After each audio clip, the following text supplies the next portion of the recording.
Now, you've probably seen some of the best athletes get sidelined for years because they've used a banned substance at some point in their career. Now, for most of the world, it's crystal clear. Doping in any sport is wrong and punishment is bad. Unless you get away with it. But there is a group of wealthy, influential men who believe that doping should not just be allowed, but rather encouraged. Now, they're not just saying it, they're building an entire Olympic sized event around it. I know this sounds quite villainous. And look, I wish I had better news. I wish I could laugh it off. But I can't see their point. So let's walk you through this belief shaking event disrupting the world of sports. And by the end of this video, you can decide how you feel. Now, nobody denies the Olympic Games are historically significant, but there's the doping crisis that's been plaguing the game since a very long time. A sharp Oscar-winning documentary, I think it's from 2017, called Icarus. It showed how deeply embedded doping is in the Olympic system. Be sure to check it out. Now, a lot of athletes have also spoken about the widespread issue of doping in the Olympics, but only 1% of those cases have seen any consequences. It's a problem that often goes overlooked. Now, it's not just that. The transgender community has been fighting for their place in the competition for years. All of this and the Olympics starts looking a little outdated. And to top it off, it doesn't help to have two of the largest fast food chains on earth as your biggest sponsors in the history of the game. Now, are we really okay with this patched up, selectively moral version of the biggest event in sporting history? But this is the thing I want to talk about. When the world asked for an upgrade, this is not what I was expecting. This is Aaron D'Souza, an Australian openly gay man with an Oxford PhD in law. He started the Enhanced Games in 2023. Now, while news channels and online shows are milking his controversial takes and bold presence on camera, he is somehow making all of us look like fools for believing that the sporting world was ever really fair. The Enhanced Games is a multi-sport event just like the Olympics. Except it openly allows performance-enhancing drugs.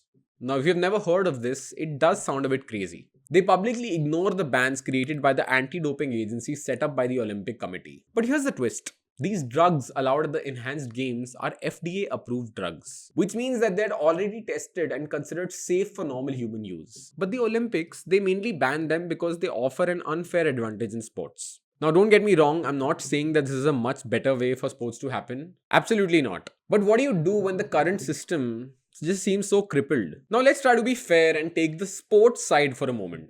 And let's assume that natural is the way to go. Now, even before I heard of the Enhanced Games, there were some things that made less sense to me about sports. For example, Michael Phelps, the greatest swimmer of all time, had a wingspan longer than his height. Caster Semenya, the former two-time Olympic medalist, was banned from competing in the 800-meter women's race because her natural testosterone levels were too high. And the fastest man ever, Usain Bolt, had a genetic lottery that even scientists can't fully explain. Now, that's not a level playing field by any measure. So the question arises, through a regulated system, can these enhancers even out these differences? Now, the answer to this is anything but straightforward. But Aaron believes it's better to attempt it in a transparent way than be secretive and corruptible. Find yourself in the grey yet? Well, let's continue. Now, if this was just a random dude on a podcast, I'd call him delusional and move on. But then I dig deeper. The Enhanced Games is backed by three notable figures in the world. Try to identify a pattern here.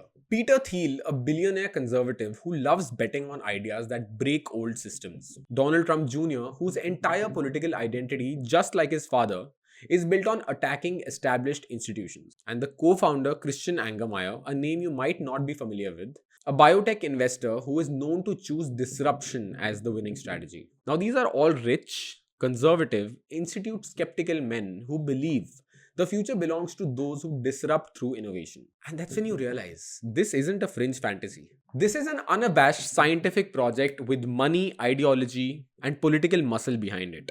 Why? It's because they see the world a certain way. It's messy, divided, and morally ambiguous. Now, this is the point that I'm trying to make.